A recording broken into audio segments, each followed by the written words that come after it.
Сәлем құрметті көрермендер, бүгін сіздермен бірге өзбек халқының сүйікті тағамы хамир хасиб дайындайтын боламыз. Видеоны толық қарап, менің арнама жазылуды ұмытпаңыздар. Және де сіздерде міндетті түрде жасап көріңіздер. Өте дәмді болып шығады. Олай болса, алдын ала қамырын дайындаймыз. Қамырына бір жұмыртқа, бір шай қасық тұз және жылы су қажет болады. Барлығын ыдысқа құйып, араластырып, үстінен ұн сала отырып қамыр илейтін боламыз. Қамыры бешбармақ пен мантыға ұқсас, ешқандай өзгеріс жоқ. Дәл солай қамырды илеп алыңыздар. Және де 20 минутқа бетін жауып қоямыз. Енді күрішті жуып тазалап, үстінен қайнап тұрған суды құйып бұқтырып аламыз. Қамырды екінші рет тағы да илеп алғандарыңыз дұрыс. Сонда қамырымыз өте әдемі және жайылуы оңай болады. Міне қамырымыз дайын.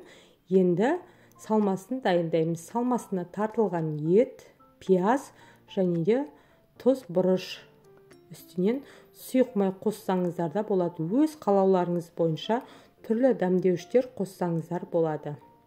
Жаңағы бұқтырылған күрішті де үстінен қосып араластырып алыңыздар. Міне біздің салмамыз дайын. Енді жаңағы қамырды жайып дайындап аламыз. Оны себе отырып, мантыға ұқсас жұқа етіп жайып дайындап алыңыздар.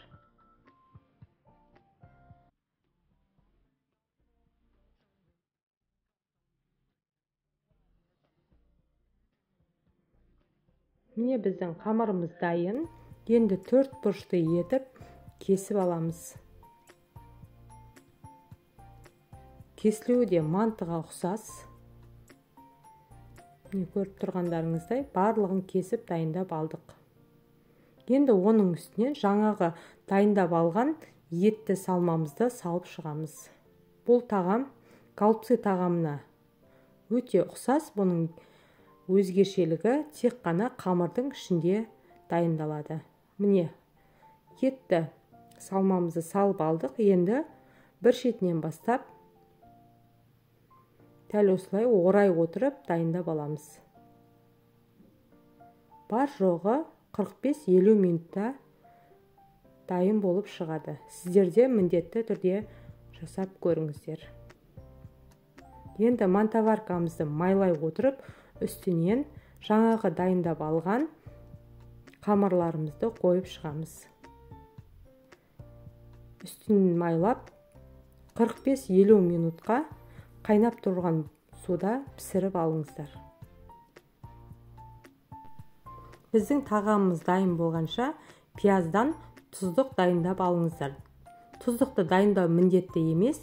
Тағамымыз одан да дәмді болу үшін дәл осылай жасап алсаңыздар болады. Пиязды турап, оны майға қуырып алыңыздар. Үстінен тұз себе отырып, 5-10 минут қуырып алыңыздар. Оның үстінен өз қалауларыңыз бойынша кетчуп немесе қызанақты блендерден өткізіп салсаңыздар да болады.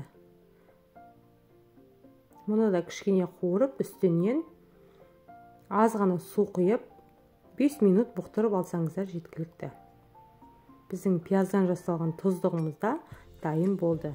Енді міне біздің 45-50 минут уақытымыз өтті. Тағамымыз дайын.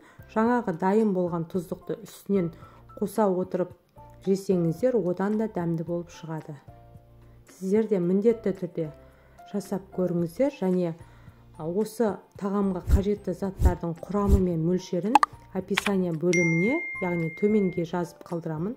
Сол жерден қарап жасасаңыздар болады. Сіздермен болған Бинура, барлықтарыңызға ас болсын.